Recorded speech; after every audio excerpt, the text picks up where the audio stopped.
There's no feeling more intense than starting over. If you deleted your homework the day before it was due, as I have, or if you left your wallet at home and you have to go back after spending an hour in the commute. If you won some money at the casino and then put all your winnings on red but it came up black. If you got your best shirt dry cleaned before a wedding and then immediately dropped food on it. If you won an argument with a friend and then later discovered that they just returned to their original view. Starting over is harder than starting up. If you're not ready for that, like if you've already had a bad day, then what you're about to go through might be too much. Feel free to go away and come back. I'll be here. Alright, thanks for coming with me on this trip. I'll understand if you have to take a break at any point.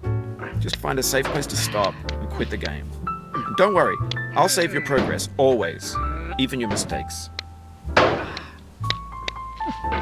This game is a homage to a free game that came out in 2002, titled Sexy Hiking. The author of that game was Jazzuo, a mysterious Czech designer who was known at the time as the father of B games. And B games are rough assemblages of found objects. Designers slap them together very quickly and freely, and they're often too rough and unfriendly to gain much of a following. They're built more for the joy of building them than as polished products. In a certain way, Sexy Hiking is the perfect embodiment of a B game. It's built almost entirely out of found and recycled parts, and it's one of the most unusual and unfriendly games of its time. In it, your task is simply to drag yourself up a mountain with a hammer. And that act of climbing, in the digital world or in real life, has certain essential properties that give the game its flavor. No amount of forward progress is guaranteed. Some cliffs are too sheer or too slippery. And the player is constantly, unremittingly in danger of falling and losing everything.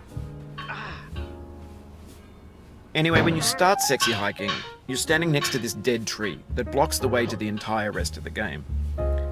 It might take you an hour to get over that tree, and a lot of people never got past it. You prod and you poke at it, exploring the limits of your reach and your strength, trying to find a way up and over.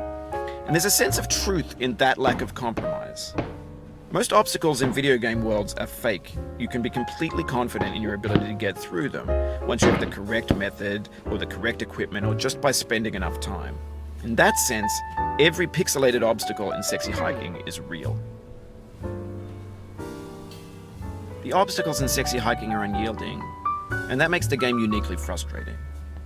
But I'm not sure Jazzuo intended to make a frustrating game.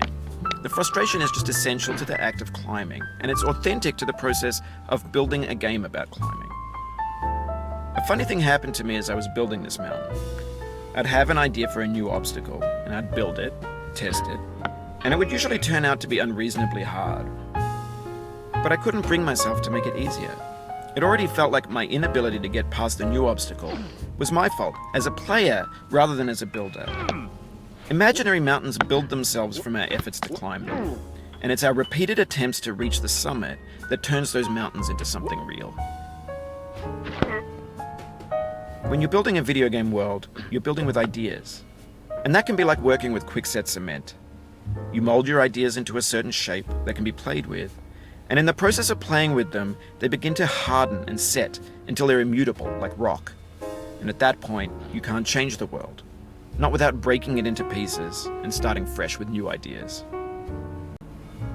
For years now, people have been predicting that games would soon be made out of prefabricated objects, bought in a store and assembled into a world. And for the most part, that hasn't happened, because the objects in the stores are trash. I don't mean they look bad or that they're badly made, although a lot of them are. I mean they're trash in the way that food becomes trash as soon as you put it in the sink. Things are made to be consumed and used in a certain context, and once the moment is gone, they transform into garbage.